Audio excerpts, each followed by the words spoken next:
Kebahagiaan hak semua orang, bisa diizinkan untuk dirampas atau dijaga. Bahagia itu bukan nasib.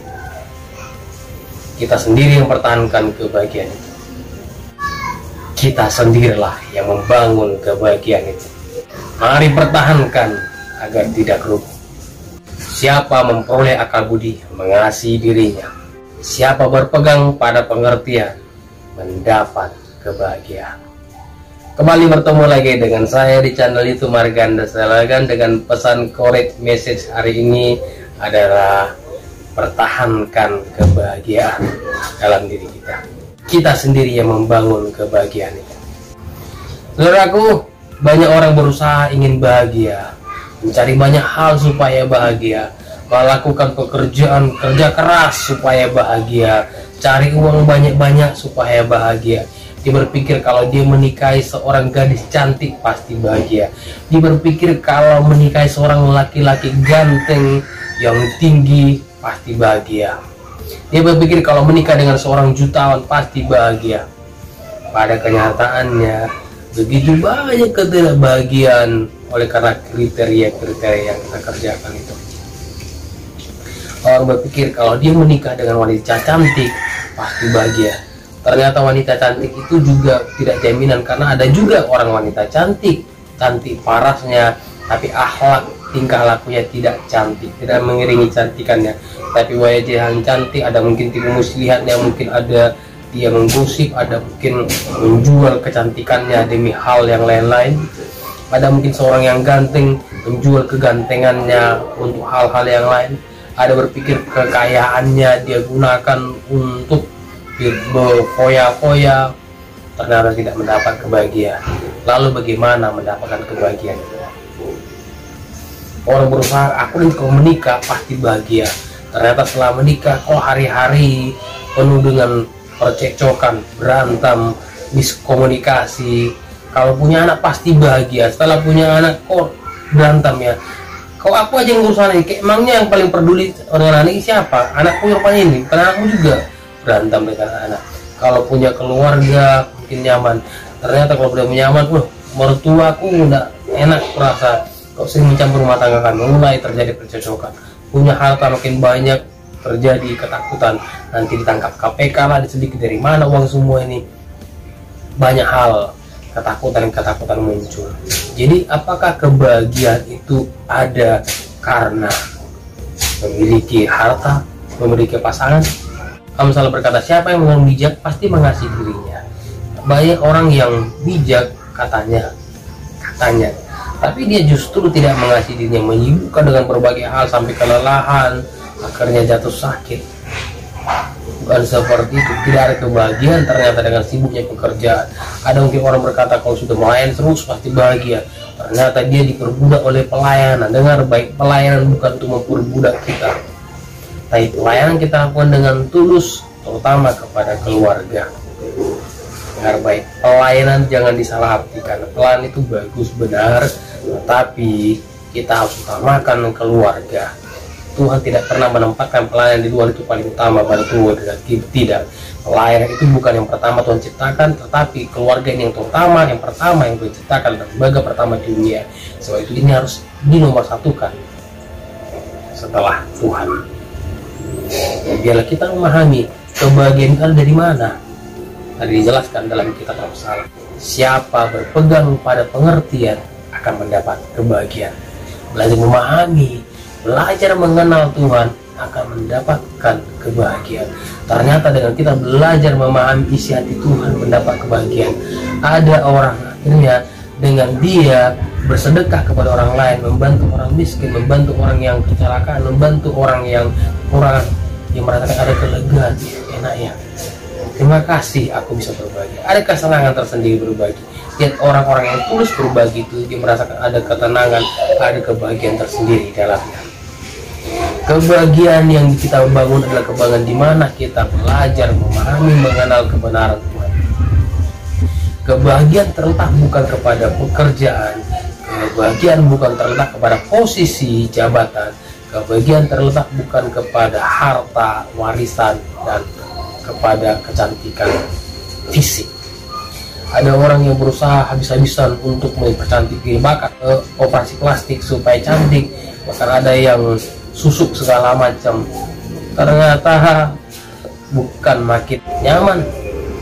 Begitu banyak kasus kematian di daerah Korea karena bunuh diri, karena persaingan kan kecantikan, kalah saing. Akhirnya dia tidak merasa bahagia dan dia memilih mengakhiri hidupnya. Dia berpikir harus makin cantik, makin operasi plastik, makin bahagia. Tidak. Ada perempuan mungkin merasa bagian organ tubuhnya tidak bagus, mungkinnya dia menggunakan suntik silikon, dan ternyata hati-hati tanpa sadar dia jatuh dan ini pecah dan membuat kerusakan terjadi dalam organ tubuhnya. Ternyata suntik silikon tidak menjamin kebahagiaan baginya. Bagaimana kebahagiaan yang luar biasa yang kita temukan? Suatu kali Petrus, Yakobus dan Yohanes dibawa oleh Yesus untuk berdoa di bukit. Setelah berdoa di sana, dia mendapat penglihatan, melihat bahwa Yesus ditemui oleh dua orang, yaitu Musa dan Elia. Selama ada di sana, Allah berbicara melalui Musa dan Elia kepada Yesus tentang tugas pelayanan Yesus. Ya, dia akan mati, akan disalibkan. Nah, di tempat itu Petrus justru berkata, Tuhan, alangkah bahagianya di sini. Lihat, Petrus menemukan kebahagiaan di mana? Bukan karena ikan banyak dia peroleh, bukan karena keluarganya semua aman-aman saja, bukan karena dia posisinya paling tinggi dari kawan-kawannya, bukan karena dia juga bicara Yesus, tapi bisa dia dalam hadirat Tuhan dia merasakan ada kebahagiaan di situ. Alangkah bahagianya tempat, alangkah bahagianya. Jadi Petrus menemukan kebahagiaan di dalam hadirat Tuhan, dalam perjumpaan dengan Tuhan. Saudara pengen bahagia, berjumpalah dengan Tuhan, bertemulah dengan Tuhan, rasakan kebahagiaan. Jika kita memperoleh hikmat, bertemu dengan perkataan-perkataan Tuhan, kita menjadi bijak dan merasakan kebahagiaan.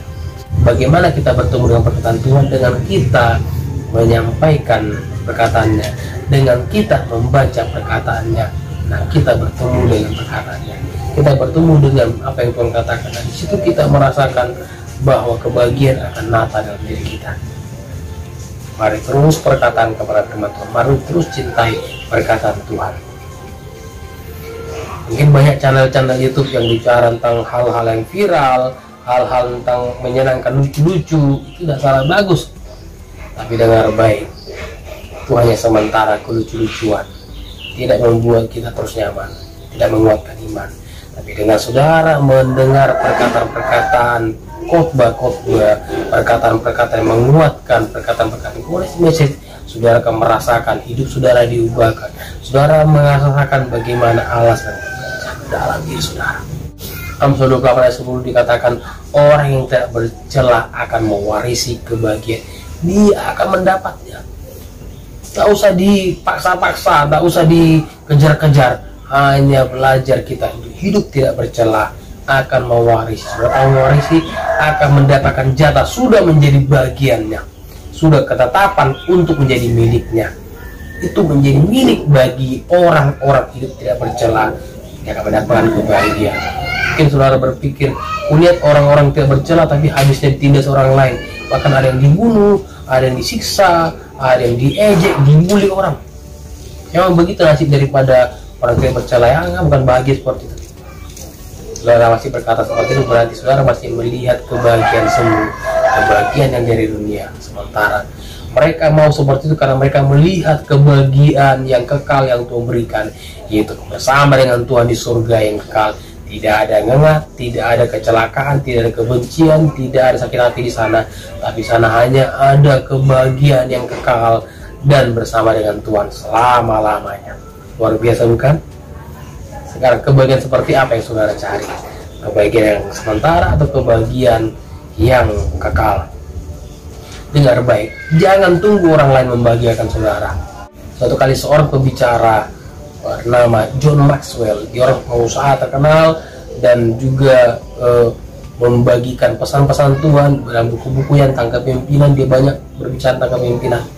Suatu kali orang lain nanya kepada istrinya, Ibu, apakah ibu selama menikah dengan Bapak John Maxwell, ibu terus dibahagiakan oleh Bapak John Maxwell? Bapak John Maxwell mungkin berpikir menunggu jawaban apa kira-kira yang sampai ke istrinya. Dan jawaban yang diberikan istrinya sungguh di luar dugaan. Orang menantikan jawaban apa. Lalu tanpa berpikir panjang, istrinya mengeluarkan jawaban sungguh di luar daripada alat pemikiran.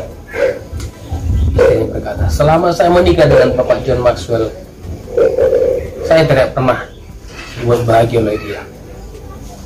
Semua orang berkata, wow, mungkin Bapak John Maxwell mukanya merah, malu ya, dipermalukan di hadapan seluruh wanita-wanita di ruangan sana. Akhirnya orang terdiam. Mau berantem suami istri mungkin bikin begitu, malu pemimpin besar ini perempuan istrinya di depan acara seperti ini, dendam kali ke istrinya. Tapi istrinya meluruskan, dia berkata, selama saya menikah dengan Bapak John Maxwell, dia tidak pernah membahagiakan saya.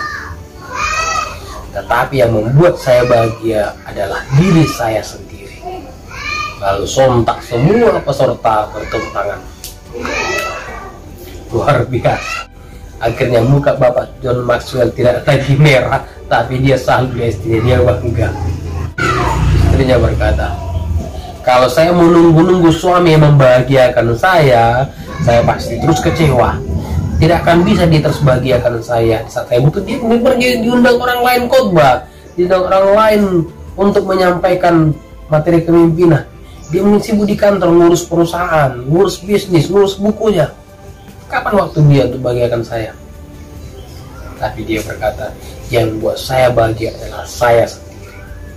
Dengar baik, ini sebuah pesan bagi kita hari ini. Yang membuat bahagia kita bukan pasangan, bukan suami, bukan istri, bukan anak-anak. Siapa yang buat kita bahagia adalah diri kita sendiri. Mari pertahankan kebahagiaan itu. Jangan biarkan kebahagiaan saudara dirampas oleh orang lain. Dirampas suami, dirampas istri, dirampas anak-anak. Lagi merasa saudara bahagia, tiba-tiba datang anak-anak mengganggu. Wah, ini terus ibu dengan akhirnya hilang kebahagiaan. Begitu merasa bahagia ini hari ulang tahun, diberikan tiup lilinnya, kue yang enak, tiba-tiba suami marah-marah, wah, hilang sudah kebahagiaan itu. Baru aja ketawa-ketawa saling mendoakan, tiba-tiba sudah berantem. Mana kebahagiaan itu? Ternyata bukan terletak kepada pasangan, bukan terletak dalam diri anak, dalam diri kita sendiri. Kalau kita yang kunci kebahagiaan itu, mari pertahankan, mari berjuanglah. Mari jangan jual kebahagiaan itu. Kebahagiaan itu bisa kita izinkan dirampas orang lain, kita izinkan dirampas oleh keadaan, atau kita jaga sendiri. Kita kuncinya. Dengan kita belajar tidak bercela, kebahagiaan itu menjadi hak kita. Kebahagiaan itu menjadi milik kita. Dengan kita ada di dalam hadirat Tuhan, kita rasakan kebahagiaan itu. Sebagaimana Petrus berkata, dia merasa sangat bahagia sekali. Alangkah bahagianya. Tapi orang yang fasik tidak akan dapat kebahagiaan itu, tidak akan beroleh kebahagiaan itu. Itu perkataan dalam kitab Amsal. Itu sebabnya jangan mau hidup fasik, jangan mau hidup oleh dunia ini, jangan mengikuti nasihat orang-orang yang tidak baik, orang-orang yang cuma mencelakai orang lain, orang yang sakit hati. Jangan dengar nasihatnya, itu akan merusak kebahagiaan, itu akan membuat perpecahan. Selama dia tidak benar, jangan dengar nasihatnya. Tapi dengarlah nasihat orang bijak, akan membuat kita merasakan terus kebahagiaan. Dalam Yesaya pasal 48 ayat 18 dikatakan, dengan kau memperhatikan perkataan-perkataan Tuhan, maka kebahagiaanmu akan terus melimpah. Dengan mendengar perkataan Tuhan, kebahagiaan itu terus melimpah, mengalir seperti aliran-aliran sungai memenuhi diri kita. Kalimat ayat ini saya dengar tahun 98 dan ini sangat memberkati hati saya, sangat menguatkan diri saya. Ternyata kebahagiaan kita peroleh akan berlimpah-limpah dengan memperhatikan perkataan Tuhan. Dalam perkataan ada kebahagiaan. Dan kita berada dalam arahan pimpinan perkataan Allah, kita dapatkan kebahagiaan itu. Ikus berkata, anggap suatu kebahagiaan yang kamu jatuh dalam pencobaan. Kenapa kebahagiaan? Karena disitulah kita merasakan bahwa hidup kita semakin dibawa untuk tidak bercelah. Menurut orang mungkin aneh, kok dalam mengalami banyak cobaan itu justru kebahagiaan? Ternyata sebuah kesempatan diberikan oleh Tuhan bagi kita untuk merasakan bahwa tangan Tuhan menyertai. Kalau bersama dengan Tuhan pasti nyaman. Tidak ada orang menjumpai Tuhan, ketemu dengan Tuhan terus sedih-sedih. Tidak, pasti bersama dengan Tuhan akan merasakan kebahagiaan. Tuhan menghibur karena Dia adalah penghibur sejati. Kebahagiaan akan membuka jiwa kita untuk ada bersama dengan Tuhan. Kuatkanlah diri dan jaga kebahagiaan. Jangan serahkan kebahagiaan dirampas oleh orang lain, dirampas oleh keadaan, dirampas oleh pekerjaan. Kebahagiaan tentukan dari sekarang, dan milikilah kebahagiaan itu dan berjuanglah mempertahankannya, karena itu adalah hak saudara yang mau hidup tidak bercelah. Mendengarkan perkataannya akan membuat kita mendapatkan kebahagiaan secara berlimpah-limpah. Kalau saudara belum memiliki kebahagiaan yang dari Tuhan, mari berdoa bersama dengan saya. Minta dengan pasti hari ini kebahagiaan itu adalah milikmu, bukan diatur oleh keluarga, bukan diatur oleh orang lain, pasangan, tetapi dirimu yang menentukan. Mari bersama kita berdoa hari ini. Tuhan, aku berdoa buat orang yang mendengar pesan Koret Indonesia hari ini. Kalau selama ini begitu banyak kali kebahagiaan kami gantungkan kepada orang lain, kepada pasangan, kepada keluarga, pada pekerjaan, pada harta. Tuhan ampuni.